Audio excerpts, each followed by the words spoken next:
Hi friends, ಎಲ್ಲರಿಗೂ ನಮಸ್ಕಾರ. Welcome to extra tasty food. ಈ ಚಳಿಗೆ ಬಿಸಿ ಬಿಸಿಯಾಗಿ ಖಾರವಾಗಿ ಯಾವ ಥರ ಮೆಣಸಿನ ಸಾರನ್ನ ಮಾಡ್ಕೊಳ್ಳೋದು ಅಂತ ತಿಳಿಸ್ಕೊಡ್ತೀನಿ. ತುಂಬ ಚೆನ್ನಾಗಿರುತ್ತೆ. ಒಂದು ಸಲ ಟ್ರೈ ಮಾಡಿ ನೋಡಿ.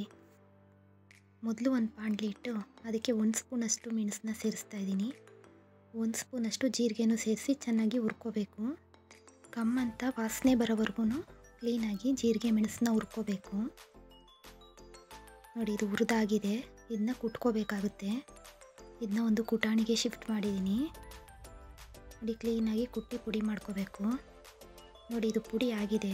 ಈಗ ಇದರೊಳಗಡೆಗೆ ಒಂದು ಬೆಳ್ಳುಳ್ಳಿನ ಸೇರಿಸಿ ಇನ್ನೊಂದು ಸಲ ಕುಟ್ಕೋತಾ ಇದ್ದೀನಿ.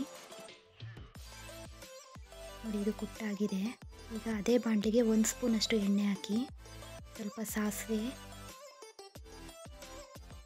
ಜೀರಿಗೆ, ಇಂಗು, ಒಂದು ಬ್ಯಾಡಗಿ ಮೆಣಸಿಕಾಯಿನ ಕಟ್ ಮಾಡಿ ಹಾಕ್ತಾಯಿದ್ದೀನಿ. ಸ್ವಲ್ಪ ಕರಿಬೇವಿನ ಸೊಪ್ಪು ಹಾಕಿ 2 ಟೊಮೊಟೊನ ಹೆಚ್ಚಿನ ಹಾಕಿ ಫ್ರೈ ಮಾಡ್ಕೋತಾ ಇದ್ದೀನಿ. ತುಂಬ ಈಸಿ ಮೆಥಡಲ್ಲಿ ರೆಡಿ ಮಾಡ್ಕೋಬೋದು.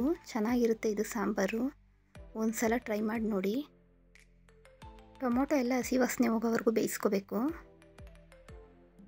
ನಂತರ ನಾವು ಕುಟ್ಟಿಟ್ಕೊಂಡಿದ್ವಲ್ಲ ಪುಡಿ, ಅದನ್ನ ಸೇರಿಸ್ತಾ ಇದ್ದೀನಿ. 1 ಕಪ್ಪಷ್ಟು ಬೇಳೆನ ಬೇಯಿಸ್ಕೊಂಡಿದ್ದೆ. ಆ ಬೇಳೆ ಕಟ್ಟನ್ನು ಸೇರಿಸ್ತಾ ಇದ್ದೀನಿ. ಸ್ವಲ್ಪ ಅರಿಶಿನದ ಪುಡಿ ಸೇರಿಸ್ತಾ ಇದ್ದೀನಿ. ಒಂದು ರೌಂಡು ಮಿಕ್ಸ್ ಮಾಡ್ಕೋತಾ ಇದ್ದೀನಿ. ಎಷ್ಟು ನಿಮಗೆ ತೆಳು ಬೇಕು ಅದಕ್ಕೆ ಸ್ವಲ್ಪ ನೀರು ಸೇರಿಸ್ಕೋಬೇಕು. ಇದೇನು ಗಟ್ಟಿ ಏನು ಇರಬೇಕಾಗಿಲ್ಲ. ಈಗ ಹುಣಸೆ ಹುಳಿ ಸೇರಿಸ್ತಾ ಇದ್ದೀನಿ. 2ರಿಂದ 3 ಸ್ಪೂನಷ್ಟು. ರುಚಿಗೆ ತಕ್ಕಷ್ಟು ಉಪ್ಪು